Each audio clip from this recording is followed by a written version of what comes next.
Welcome back to Artist on Record, your ultimate intimate conversation with your favorite artists. In this sonic odyssey, we explore music legends, untold stories. Today, in this part 2 clip, Friends of the Rolling Stones, Prince Stash, he unveils the secrets of the Stones and tells us a little bit about the notorious, ruthless Allen Klein, who was their manager at the time. Was Allen responsible for the death of Brian Jones? It all starts now. Don't touch that dial.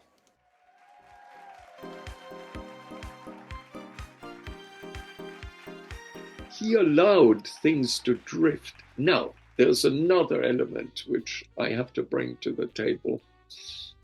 The difficulty that led to this sordid situation was Allen Klein was never remitting sums that were already due to the Rolling Stones.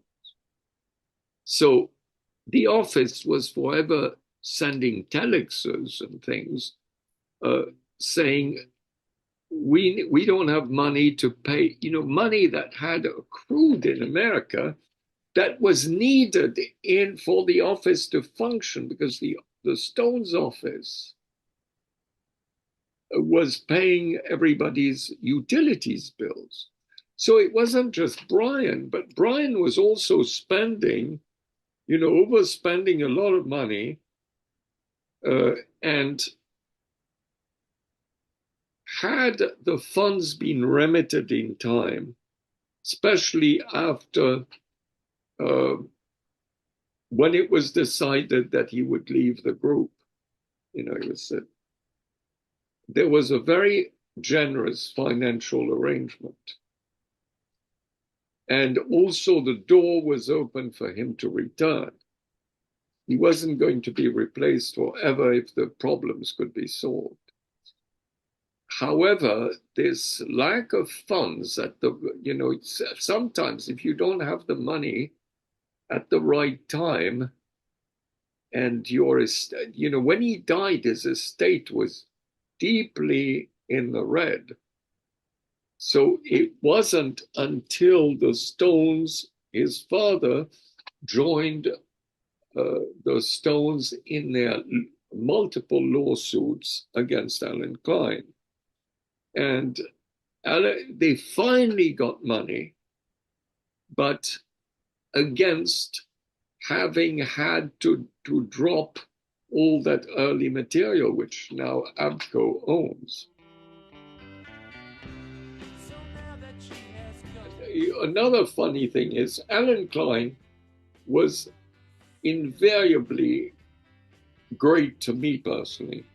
So I've said personally I had nothing against Allen Klein, but what I witnessed and I didn't like, and I intuitively was bitching about it, because when Marlon, his son, was born to Anita, Keith called Allen Klein, and the tone of the conversation displeased me intensely, because Keith had to plead with Allen Klein to get the £55,000 to buy Cheney Walk. He had to plead with him. And when he hung up, I remonstrated with Keith. I said, "Are you joking? What the hell? You should have ordered this money." But Keith had to kind of persuade Allen Klein to send him the money. But he was probably right, because had he taken it on another to the level, I would have yelled and so on, and it would have been counterproductive, because he could slow those gears down. And he did. And so there is that element that while Allen Klein, certainly all the conspiracy theories that link Allen Klein to some hit on Brian and all that are ludicrous, because Brian, to everybody, was far more valuable alive than dead. Mm-hmm. And then there's another thing, in case any of your listeners comes up with that red herring: he did not own the Rolling Stones name, which is another fallacy that crops up every once in a while. Oh, he owned the Rolling Stones name, that's why they got rid of him. He didn't own it. You couldn't own something that didn't have any value in those days. The marketing days were years ahead.